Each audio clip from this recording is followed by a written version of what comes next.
Now, The Catalyst, with Christopher Dent.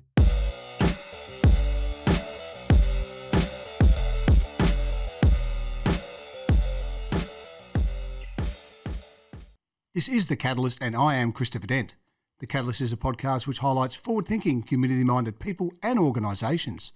Please like and follow us on Facebook at The Catalyst. Subscribe on our YouTube channel at The Catalyst with Christopher Dent, or drop us an email on thecatalyst@outlook.com.au. Today on the show we have Beaumaris Football Club life member. He played 300 games, winning 2 premierships as a player, 1 as a coach. 2018-19 Morty Alec Life Saving Club Thompson Trophy winner for Best Club Person. The driving force behind the Ocean Warriors Surf Sports Clinics. And the winner of the 2018-19 Victorian Surf Life Saving Membership and Leadership Development Service Award. Welcome, Jonathon Holt. How are you, mate? How's things all right? I'm excellent today. Thank you so much for coming on the show. How are you coping at the moment with the pandemic? Oh, look, to be honest, I'm actually coping not too bad. I think it's brought the family pretty close together and, just enjoying quality time with them. So, yeah, it hasn't been as bad as how some others are handling it, in the fact that, you know, they're missing family and not around family, but for us, we're coping okay. Oh, that's terrific. You're born in 1973. Your mum and dad, Joy and Cameron. You're the middle son of 3. Your brother Andrew is older and Tim is younger. Which schools did you attend? I was obviously born and bred in Beaumaris, and so naturally we went to the local primary school, Bowie North. Yep. Which was a good school. We moved up to Swan Hill for one of those years. We went to Swan Hill North Primary, and then back to Bowie, and then I actually went to Bowie High for 2 years, year 7 and 8. Yep. Before Mum and Dad dragged me off to St Bede's, which I wasn't happy about. How did you enjoy secondary school at St Bede's once you got into the swing of it? Well, I didn't want to go there because I was very happy at Bowie High. Yep. But once I got there, I realised that the structure and the way the school was, the teachers, the standard, the sporting opportunities, it just was it was perfect for me, and I fitted in really well, and it helped me academically. And it was a really good experience for me. So. It's that would be tough leaving. At that age and having to leave your mates from one school to another, that would be a tough step. What sports when you were in primary and secondary school? What sort of? I know you're a bit of a sports head. What sports did you compete in at school? Oh, anything, everything and anything to get out of class. Just to get out of class. No, it was something that I was trying to get in every school sports team possible. Yep. Which was always fun. And you had at primary school, I think it was primary or secondary school, you had a bit of a setback in a football team. Is that correct? We go through that? Yeah, so in the grade 6, the under-12 state team for football, I probably had a little bit of a disappointment. I made it all the way through to the final 26 and they took 25. So I was pretty gutted. Neil Roberts, the 1958 Brownlow medalist, he pulled me aside because his son Toby and I were very good mates, and Toby made the team, and he was gutted for me, and just the support I had from him, and obviously his stature and all that in football, it was really good to have someone like him around, and that sort of made me a bit more hungrier, and so. What sort of odd jobs did you have when you were growing up as a kid? So I started off doing a paper round. Yep, like everyone, I think. Read a local paper, yeah. there was one day a week, and we had to deliver. A million. I think it was yeah. How many? I got sick of that, and I went and worked at the local chemist down at Caesar's shop. So I did it was like a delivery service for the chemist. So we'd go and knock on the old ladies' doors who needed their scripts delivered. So that was a bit of fun. And then in the shopping centre there was also a supermarket, and one of the local guys would always say hello to him. He offered me a job one day, which paid pretty good money for a kid. So I went and stacked shelves and helped him in his supermarket. So that's great. That's really good. Yeah. Well, after leaving school, did you have any set agenda on a career at all? Yeah, I always wanted to be a PE teacher. Yep. And because I love the sport and I love watching the teachers going to sporting events all the time, I thought, this looks pretty good. So that was a bit of a goal set for me to be a PE teacher. Yep. We're talking to community volunteer Jonathon Holt. Beaumaris Football Club has been a big part of your life. Can you share some of those memories from then? Yeah, well, I started off there. We first did, as kids growing up, what we call Dick Kick, which is now called Oz Kick. Yeah. That was done at Bowie North, and then from there we started off at Bowie Footy Club as an under-12, and we played basically footy to, through the juniors, etc. And we had some great finals experience, but we never ever won a premiership as a kid. So that was gut wrenching, especially when I captained a few of the teams, and we were always desperate and always so unlucky. Mm-hmm. So yeah, that's how we started off at Bowie. Yep. You won a couple of premierships as a player at Beaumaris, but winning a premiership as a coach is a completely different feeling, isn't it? Just can you walk through that season? Yeah, well, I started playing seniors when I was 16 at Bowie. Yep. I got called up in the school holidays. They wanted to trial me, and I remember the coach back then. His name's Marty Lyons. We're a pretty well-known coach and player of the local community. So he always told me that, playing footy's easy, coaching's hard and things like that. And I remember that. And then when I did my knee, I tore my ACL in my last game. And I said to myself, my footy's not done, so I actually want to coach. And the club offered me an assistant coach role with the seniors. And then our reserves coach, he pulled the pin over summer due to work, and I said, I don't want to be an assistant. I actually want to coach. Yep.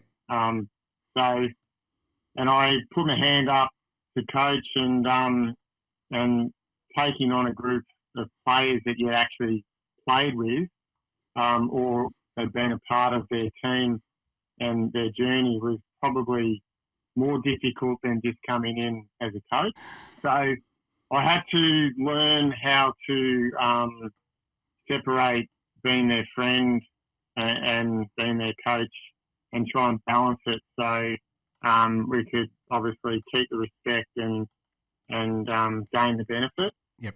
Now, my first year, we actually we won the final. So and I thought, this is pretty easy. Yes. But it wasn't. It was actually quite difficult to have all that balance and keep people up when you've been their friends. And so that was a challenge, but it was really rewarding you're playing premierships and all that. It's fantastic. But it was really different as a coach to have the premiership. Yep. It wasn't really for you, it was for the team. Yes. And whereas as a player, it's always for the team, but it's really rewarding personally. Your football journey took you to the next level. How was that experience? Yeah, so during juniors, it probably started where you go across to different, interleague teams and to different, like St Kilda's development squad started as an under 14, and then they take you through the transition in under 15 state squads, and when I say state squad, I mean the St Kilda actually had a team that played against all the other VFL teams at the time in a state championship. And then obviously under 17 development squad, which leads you into the under 19 squad. So that was all really rewarding. It was hard work. Yes. And yeah, then from there, we moved across to the VFL to Sandringham, and I actually didn't stick it out there. It was more of an experience, and I suppose going back to Sunday morning footy was difficult, and as a young bloke, and so I ended up going back to back a peg and playing A-grade amateurs with Old Brighton. Mm-hmm. And then Bowie joined the amateurs, and then I transferred back to them to take on the journey through the amateur ranks. So that's where it all sort of unfolded. Yes, yeah. You've had many coaches and mentors over the journey. Is there one thing that you've actually taken on board from them? Yeah, I think hard work. Nothing. It doesn't matter how good you are at something. If you don't put in the effort, you won't get the reward. Yeah. It's something that I talk about today, and people hear me say it's about, how much you put in is how much you'll get out. And, I use the apple in a bowl method, where if you want to get 100 apples out of the bowl, you've got to put 100 apples in. Yes. And if you only put 50 apples in, you're not going to get 100 apples out. So, so true. I feel that that's something that sort of stuck with me. Okay, guys, stay tuned. We'll be back after the break with our segment, The Top 3, brought to you by Morgan's Domain.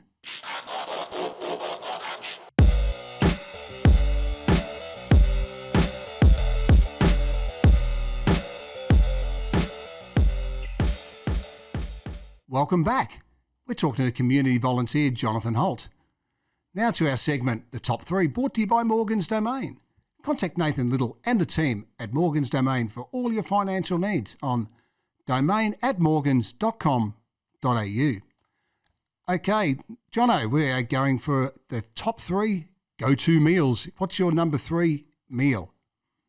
Well, you can't go past a good old chicken parma. Oh, Chips and veg. Yep. Can't beat that one. Can't mess them up. Not at all. Okay, number 2 on the list is? It's probably something that no one knows what it is, but it's called Jonawana. So it's a Explain. It's basically a tortellini, chicken, bacon, mushroom, broccolini, snow peas, and spring onion. Wow. Pasta dish. Yep. And it is magnificent.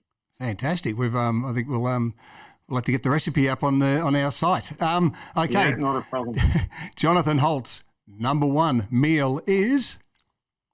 You can't beat crumbed veal cutlets. Oh, man, I haven't had them for a million years.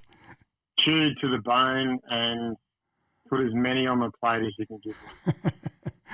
Oh, yeah, that sounds beautiful. Okay, that's our segment finished up. The top 3, and that was brought to you by Morgan's Domain. Okay, in 2004, you married Mandy. You have 2 girls, Paige and Gemma. What impact have they had on your life? Massive impact. I mean, Mandy and I met through work. Yep. She was planning on actually going overseas to live, and I didn't stop her, but we just gelled so well that she made the call not to go, and we ended up getting married and got 2 beautiful girls, Paige and Gemma. Yep. And those 2 have just been we're blessed to have such lovely kids, and Mandy does a great job as a mum, and she's probably, I'd say, the main reason they're well behaved and well mannered. I can be a little bit of a rat bag at times, but they're fantastic. Yeah. Mandy, speaking of Mandy, she's actually played a bit of top level netball. I met Mandy down at the netball courts I was coaching, and got a lot of great coaching tips and advice. What level netball did she get to? Actually played state netball for South Australia as a kid. She also played state level softball and basketball. Oh, wow. She played 3 sports at state level as a kid, but netball that's what she was good at. And she moved from South Australia to Melbourne for netball. She played alongside players that basically played for Australia. So she was playing in the best competition here in Melbourne. She could have gone on and easily played at the national level. Yeah, absolutely. She actually coaches the girls now. How do they find that, the girls with the mum coaching? They actually really enjoyed Mandy coaching, because I think Mandy's coaching ability was well regarded amongst their friends and parents, and the girls really responded well with Mandy. Yeah, absolutely. She coached Paige for many years, and then Gemma got a bit, come on, what about coaching us now? And so she's been coaching Gemma's team for the last few years now as well. So yeah, I've seen her down there. She's really good with the girls, and the girls are really improving under her tutelage. So I was lucky enough to coach your girls in a game or two of netball. They've got some fantastic sporting genes with yourself and Mandy. What other sports do they compete in the girls? Taken on down at Nippers. They started as under 6s and under 7s. And that was sort of my thing. So they love Nippers and surf lifesaving, and they also do a lot of swimming. Yes. And they both had a crack at football as well, which Paige actually played in a premiership at Beaumont girls. But surf lifesaving now is their thing. Okay, yep. And they're really focused and dedicated to that. Yeah. Okay, well, we're talking about the surf lifesaving. When and why did you get involved at Mordio Lifesaving Club? Yeah, well, it was more so around when the kids started Nippers. You're down there as a parent, and you're obviously there to support your kids. And Nippers requires a lot of support from parents, and one thing led to another, and then that's sort of how the process of getting involved sort of started. So that's terrific. Actually, with the coaching at the Lifesaving Club, what does that involve, coaching? It involved a bit, but I got more involved in coaching under the club coach, Stuart Hamill. And my role in the club now is, you could call it coach, head coach, whatever, but it's sport and development. And so we're there supporting the kids on a Tuesday and Thursday night. Yep. And Saturday mornings, and some Sunday mornings, and also at the carnivals, which is pretty much, you're on the beach at 7 a.m. and you get off the beach at hopefully by 3 or 4 o'clock. With your dedication to the kids and with the two Mordiallic Lifesaving Club, you actually you took out the 2018-19 Mordio Lifesaving Club Thompson Trophy for the best club person. How were the emotions on that night? Because that is a huge award to win in a club, as many of our viewers know. To win a best club person is something. It's a lot of hard work. It's something you never aim at. It is an amazing achievement. So how did that feel on that night? It was always rewarding to be acknowledged for your hard work and dedication. That's for sure. my theory is, you can't do it all on your own. You need good people around you, and it's all about the group and the journey. So, Yeah. Also, 2018-19 was a big year for you. You actually won the Victorian Surf Lifesaving Membership and Leadership Development Service Award. Walk us through that. Yeah, well, that was an award that the Lifesaving Victoria wanted to give me for my input and involvement to supporting Lifesaving Victoria. Membership and leadership development is more around the juniors and developing people and creating, a journey and opening opportunities. I was pleased to be recognised from the governing body of Surf Lifesaving that the work you put in. Now, our segment, 5 questions, 1 word. This is brought to you by Roti Hut Indian Cuisine Restaurant, 97 Poth Road, Hughesdale. Now, this is a great community initiative. During the COVID-19 pandemic, Roti Hut will be giving free food to people in need.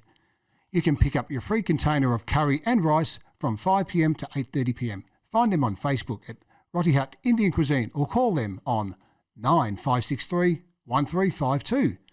Okay, 5 questions, 1 word answer. Normally we don't get a 1 word answer, but we'll do our best. What's your favourite travel destination? I'd have to say Tambula Beach, New South Wales. Yeah, beautiful part of the world. What is your worst household chore? Hanging out the washing. Yep, absolutely. What's your favourite movie? Star Wars, all of them. Oh, wow. Oh, golly. Okay, now, what's family for you in 1 word? Everything. Now, last one. I've always liked this one. What irritates you the most? A dirty, messy kitchen. With your life-saving duties at Bordialic, you've actually been a driving force behind the Ocean Warriors Surf Sports Clinics. Can you explain the concept and the program? Yeah, well, Ocean Warriors is the name, and a surf sport's obviously been around surf lifesaving. In Victoria, we don't get the opportunities for like what the other states do. Victoria's, it's always challenging for all Victorians when they travel in the state to compete against New South Wales, Queensland, and even Western Australians. We're challenging colder waters, colder weather, and for us, we always try and improve and develop people. Yep. Dave Altamira, him and I have always thought, how can we improve things? What can we do better? And we came up with some ideas around putting together some clinics and getting some of the best lifesavers in the country to come down, the best Ironman women to help develop, and the kids look up to these people on the Nutrigrain series, and we came up with a model, and we basically started our first series of clinics last January, where we got Australia's number 1 Ironman ever in Shannon Eckstein to come down, along with the reigning Coolangatta Gold winner, Matt Bevilacqua, and also it's one of Australia's leading Ironwomen, Georgia Miller. Yep. And they were the draw cards, along with Dan Norton-Smith, who is a well-known coach in Queensland. So we got these guys down. We set up a 2-day clinic. The kids just got so much out of it. Yeah, absolutely. Yes. Listening to their heroes. They're just good quality people. Yeah. And kids thrive on their heroes. So, yep. And unfortunately with COVID, we haven't been able to do what we wanted to do this year to develop this concept. Absolutely. That's just those kids, like I said previously, those sort of memories that you probably had when you were a kid as well.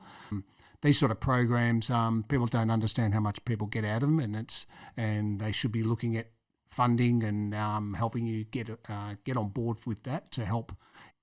Oh, well, look, we haven't got a website or anything set up yet. We've got a Facebook page that we've started to set up. We have an Instagram page, which is Ocean Warriors Vic,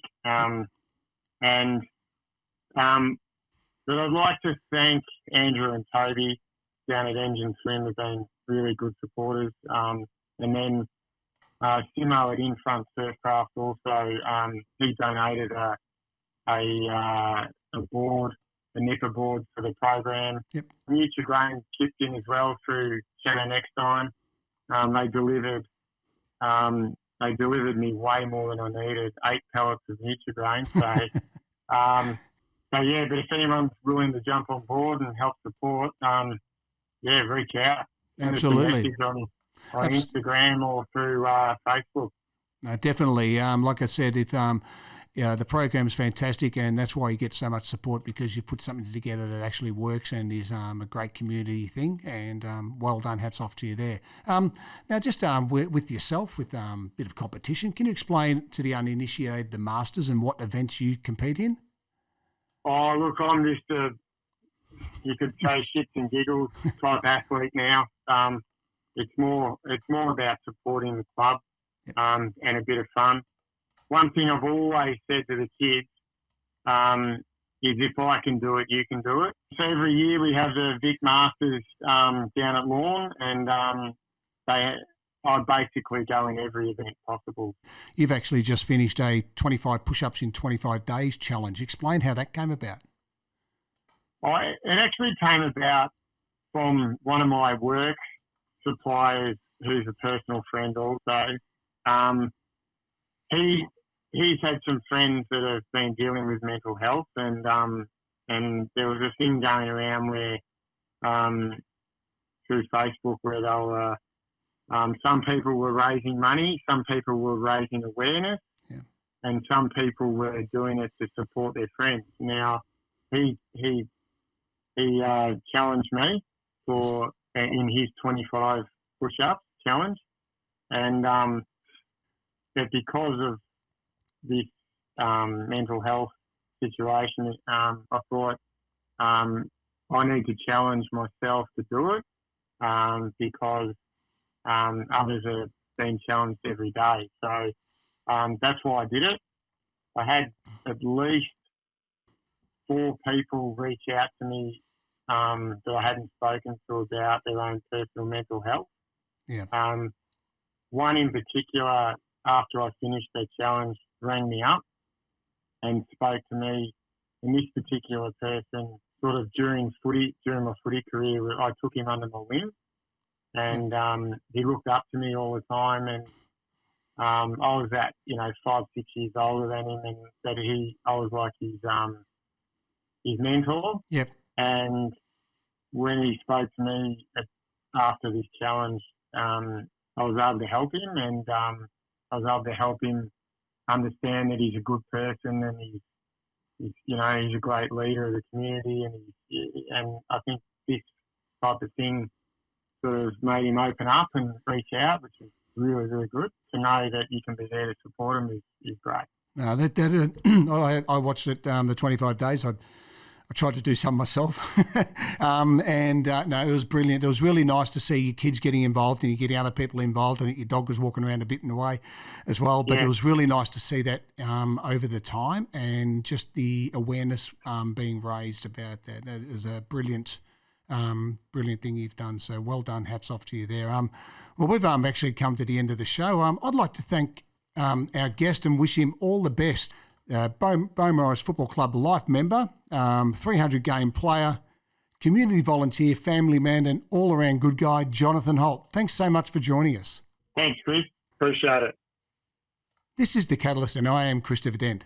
The Catalyst is a podcast which highlights forward-thinking, community-minded people and organisations. Please like and follow us on Facebook at The Catalyst. Subscribe on YouTube at The Catalyst with Christopher Dent. Or drop us an email on thecatalyst@outlook.com.au. This is produced by CanDo Digital Production House. See you next time.